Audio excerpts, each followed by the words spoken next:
لو أنزلنا هذا القرآن على جبل لرأيته خاشعا أنزلنا هذا القرآن على جبل لرأيته خاشعا أنزلنا هذا القرآن على جبل لرأيته خاشعا متصدعا من خشية وتلك الأمثال نضربها للناس لعلهم يتفكرون.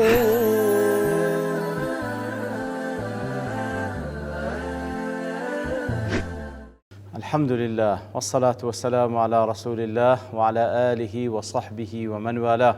السلام عليكم ورحمة الله. برزا خوش حال لواني 864 لوانا كان تفسير القرآن بيروز بيم وخزمتان بمنبست رزامة رب العالمين وهيوادان بأوي آزي السودي لولبقرن.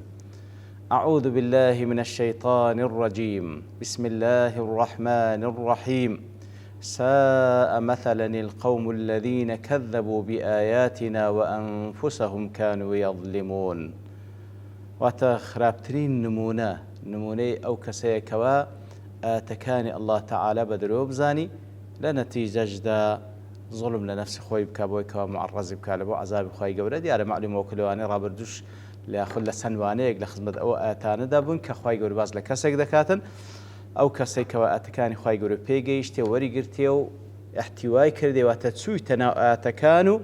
آتكانش باريزر بوين لبوي بلام لنابي درس وبوي كاري بينا كرديا يترخوي قورش كاتێکەوە کەسێک کار بە عیلمەکەینەکە خوای گەورە تەوفیق خۆی لە ساحب دەکاتەوە بەڵکو ئەو کەسە لە زیات کارکردن بە ئاەتەکانی خوای گەورە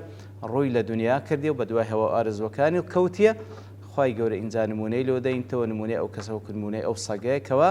لە هەموو حاڵەتێک زمانی لە دەرەیەکەوە تعبیرە لە شیدەتی حرسی لەسەر دنیای ئەو کەسە ئیتر با بڵێن ئاەتەکان خوای گەورە تەوجیه بکرێ یاخۆ تەوجیه نەکرێ ئەو هەر حەریسە لەسەر دنیاکەی خۆی وەکو نمونەی ئەوەی کەوا خوای گەورە هینایتەوە ئەو نمونەیە کەسێکی دیاریکراوە لە تاریخ وەکو لەوانەی ڕاوردوو ولا بەتایبەتی لە تەفسیری ئەلقاسمی کەوا باسی لەوە کردکەوە باز لە چەند کەسێک دەکرێت دیارترینیان بەلعامی کوڕی باعوڕایە کە وەکو لەوێن دەرێ و لە چەندین مەسادری دیکەش کە باز لە بەلعامی کوڕی باعوڕا دەکرێتن ئەو کەسە بەفعلی بە سەنەدێک صحیح باسی نەهاتیە و هەروەها لە مەتنی قیسەکەش بەڕاستی زۆر تێداکەوە لەگەڵ قورئانی پیرۆز و لەگەڵ سنەتی صحیح ناگونجێ لۆیە لە تەفسیری مەعارج دەڵێتن ئەوەی کەوا وای لە مفەسرین کردیە کەوا بڵێن شخصێکی معەنە لەبەرەوە ئاتەکە باز لە کەسێک دەکا بە صیغەی مفرد وەتلو عەلەیهیم نەبە الەذی ئاتەیناه ئاتینا دەڵێ خۆ بەڵام کاتێکەوە بصيغة مفرد هاتيس شرنية كسيش معين بيلوي دله غير أن النص جاء التعبير فيه بصيغة الإفراد كاتك بصيغة مفرد هنايته إبرازا للمسؤولية الفردية لدى كل المنسلخين ما بس تيدا كوا شرنية كسيش معين ودياري كراوبي بل كل ردا لبو أويك بمفرد هاتية لبو أويكوا للاما روم بيتوا حقتك بزقي ديار بي أوش أوي مسؤوليتي فردي لەبوو هەموو ئەو کەسانێکەوە ئەوە کاریانە کە ئاتکان خوای گەورە وەردەگری پاشان لێ دەردەچی مەسئولیەتی فەردی و تاکە مەسئولیەت بەخۆی بە تاکە شەخص تحملی نەتائجەکانی دەکا ويعلم بأن قضية هؤلاء ليست قضية جماعية تؤثر فيها ضواخت الجماعة كواتا بما رادقين كوا نموني أو كساني كوا وادكن مسؤولية الشخصي خويانا نك مسألة جماعي بيواتا ضغطة جماعي لسربيتن تاوكبيتن أو كاربكا وإنسلاخ بكاتن بل هي قضية إيمانية وسلوكية فردية كواتا بلكو أو مسألة إيمانية مسألة متعلقة بيوست بسلوكو بهالسكوتي تاككسي وتتمثل في القادة الذين علموا مضمونات زياتريش بس لكسان ذكا كوا دوري قياديا هي علموا مضمون آتلا دوري قياديان هي لروي علمه دوري قياديان هي مضمون وتناوروش آتكان خواهي قرآن بيجيشتي وأحاطت بهم دلالاتها من كل جانب دلالة كانوا بلغ كاني آتكان لهم لاك تسا دورياني قرتيا وكو إحاطة جلودهم بكل أجسامهم وكو كو بيست همو لا شيء لخو قرتيا ئەوانیش بەو شێوە هەندە شارەزابووینە لە ئاتەکانی خوای گەورە بە بەڵگەوە ئاتەکان چاردەوریانی گرتیە مانای دەبا هەر ملکەت بن بەڵام کەسیوان ملکەت نابن هەروەکو پێستیان هەموو لاشیان لە خۆدا گرتیە. أما الأتباع المقلدون الذين لا يفقهون دلالات آيات الله فانسلاخهم انسلاخ انقيادي لقادة من العلماء بدلالات آيات الله. كواتە ولێرە باس لە علەما دەکا زیاتر ئەوانەی کە عالمن بە ئاتەکان خوای گەورە بەڵام مقلدەکان ئەوانەی کەوا بەڕاستی بەڵگەکانی ئاەتی خوای گەورە تێناگەن ئەوانیش دەردەچن لە ئاەتەکان بەڵام دەرچوونیوان وەکو چییە انقیادا لقادەتیم ئەو بابڕێن بە دوواداچوونی قادەکانی خۆیانە. ئیتر لێرەدا مەبەستەکە ئەوەیە کە لۆ بە مفرەد باس کرایە بە مفرەد لۆیە باس کرا تا وەختێمان بگەین ئەو قەزەیەکە متعلقە باڵێن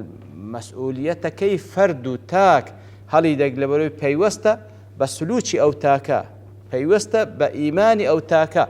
لۆیە خوای گەورە بە مفرەد باس کراوەتە هەموو تاکێک ئەوەی لێ ئەو کار و کردەوەی بکە بە خۆی تەحملی نەتائیجەکەی دەکاتن ئەو جا خەڵکیش تەبەن پێی گومڕا دەبی. ودل التعبير بالانسلاخ كاتك خوای گەورە دەفەرمی ئاتەکانی خوای گەورەی پێگەیشتیە و فانسلخ منها دەڵێ کاتێکەوە خوای گەورە تعبیر بە انسلاخ دەکا على أن هذه الجلود قد لازمتهم حقبة من الزمن كاتك کە دەفەرمی انسلاخ کرد لە ناوی خۆی دارنی ئەو دەڵگەی لەسەرکەوە حقبة من الزمان فترێک لە زەمن فعلا ملازمی بووە ئەو ئاتانە کوو فترێک لە زەمن ئەو گیان لەبەرە یاخودە ئەو ئینسانە لە ناو پیستەکەی خۆی بووە ئەوەش فترێک لە زەمن ملازمەی ئاتەکانی خوای گەورە کردیە لەگەڵیدا بووە بمعنى أنهم حافظوا على إحاطة آيات الله بهم زمنا كافيا كواتە ئەو هەندە لەگەڵ ئاتەکانی خوای گەورە ملازمەیان کرد ئەو هەندە زەمەنە لەگەڵ ملازمەیان کرد كافيا لاكتساب خلق العمل بما تهدي إليه كواتە ئەو ئاتانە فترێک لە زەمن لەگەڵی بوون چاک لێی حاڵی بوون کە کافی بوو لۆ ئەوەی کەوا کردەوەی چاک بەو ئاتانە بکەن. وإشعارا بهذه الإحاطة اللاصقة جاء التعبير بالانسلاخ اللاحق وكاتيش كوا دفرمي انسلاخ يعني كر أين التعبير اللي سروي كوا هم فتريق لقرأت كان جاينا هم تواو صار دوري قرتبون تاك لي حاليبون مع أن الإيماء أن كل فرد من أفراد هذا الصنف من الناس قد تحول بلان باشوي كوا أتكان صار دوري قرتبون ناوي دجيا تاك لي حاليبو كأصل باب كاري بيبكا قد تحول بلام أو كسا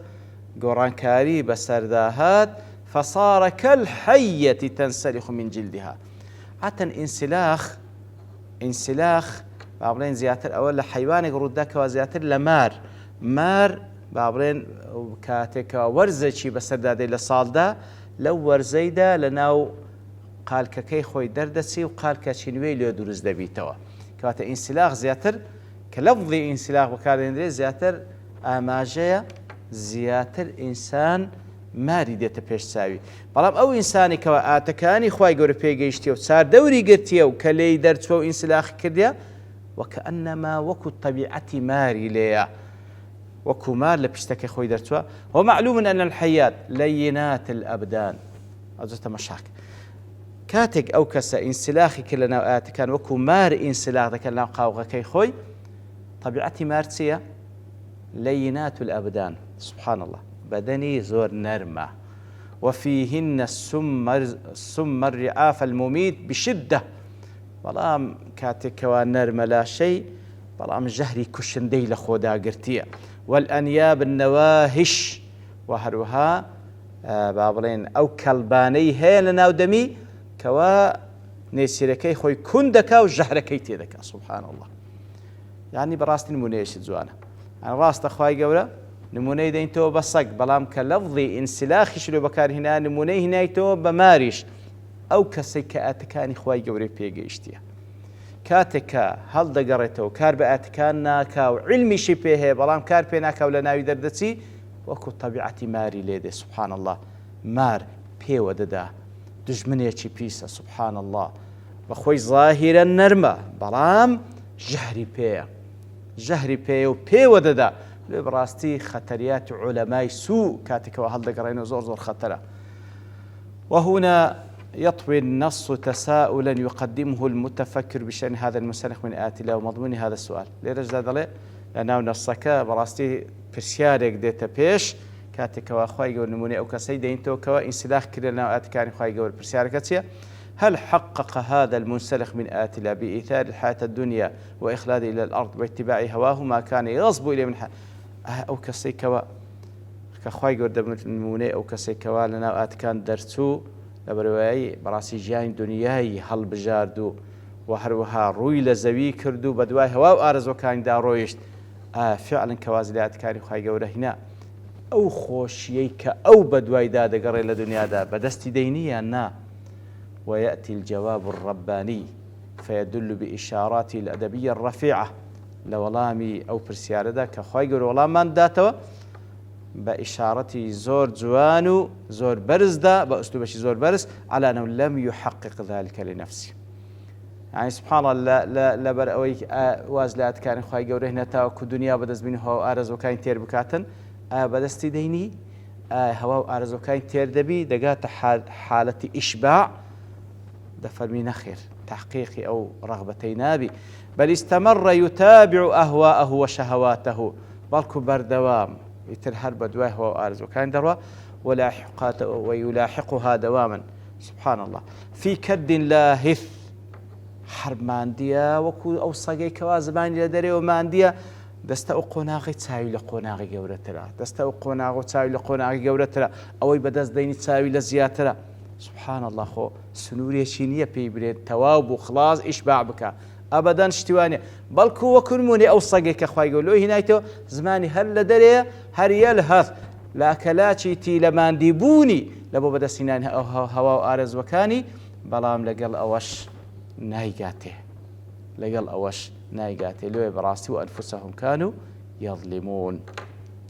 إنزال الدواء أخوي يقول فرمي من يهدي الله فهو المهتدي ومن يضلل فأولئك هم الخاسرون.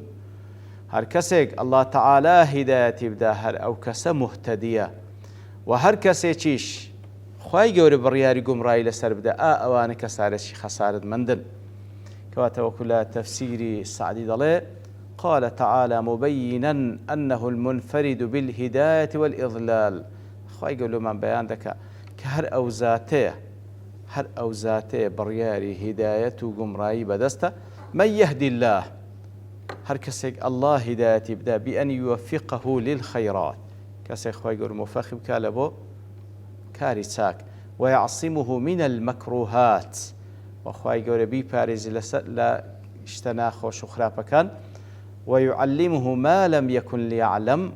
أو شتيفير بك كبيشترين الزاني فهو المهتدي. هر كسي خواهي يقول أو هداية يبدأ بوشيوية هر أويان أو مهتدي حقا لأنه آثر هدايته تعالى كواتا هر كسي خواهي هداية يبدأ أوش هدايتك قبول بي هر أويان ريقا راستي ديتي تول بريوي رازيب بهداية خواهي يقولوا هلي بجاردية. ومن يضلل هر كسي خواهي يقول برياري قمرائي لسر بدا فيخذله ولا يوفقه للخير يتر خواهي يقول توفيقي نكلب خير يارمتي ندى فأولئك هم الخاسرون. أواننا كسانش خسارة مندن لأنفسهم وأهليهم يوم القيامة خسارة مندن خويانو وهروها همو خزمو كسو دوستيان دوران ديا هر أوش خسارة مندي بأشكرا ديارة هداية دان وقمرا كردن وكو خواهي لزور زيقان إشارة بيدا خواهي قول السنة والتعامل لقلبا دكاني دكاني أويك همويان للرقاي بابنين لبيشي أوش همويان خلق كده وكل آد كان بيش ترخواهي قول باسكر لسر فترتي خواناسي وفترتي توحيد خواناسي اتر عقلي شياني بيبخشي أو آت أو بونورشي بركر دل آيات هموي بلغن لسر وحدانية خوي نزال قالوش بيغمبراني لوروانا كردين عليهم الصلاة والسلام ري راستي عن نشان ددا يتر هر كسيك رغبتي لحق لخير لتاكبي ريقاي راس هالبجيري هدايتي إرشاد كلسر زمان بيغمبرانا لبويدي ولي بقري أو أخواي قولش هدايتي توفيقي دداو راس تريد كلسر صراط المستقيم حتى وكو ديجين ترزامن دي خوي بهشت فان بري لقيامت بلام هر كسيش لدواي أو كوا أخواي قول سر فترتي خواناسي خلقي دكا أو هم آتاني لوجود أو رفزي دكاتوا وإرشادي پیغمبران رفز دكاتو رغبتي لحق نية نايو پابند بي بحق رقي لحق دبيتو خواهي قورش برياري قمرائي لسر دبيتر أو كسر كواخواهي قول برياري قمرائي لسر بدا بالتأكيد أو كسر خسارة منده هيج شكو قماني تيدانيا دیارە لە تەفسیری تریش بە شێوەی دیکەشان لێک دایتەوە بەڵام لەبەرتەوە بوون کات دەوەستین بە پشتوانی خوای گەور لەوانەی داهاتوو دێنەوە خزمەتی وصلى الله وسلم على نبينا محمد وعلى آله وصحبه أجمعين وآخر دعوانا الحمد لله رب العالمين. لو أنزلنا هذا القرآن على جبل لرأيته خاشعا أنزلنا هذا القرآن على جبل لرأيته خاشعا أنزلنا هذا القرآن على جبل لرأيته خاشعا متصدعا من خشية الله. وتلك الأمثال نضربها للناس لعلهم يتفكرون.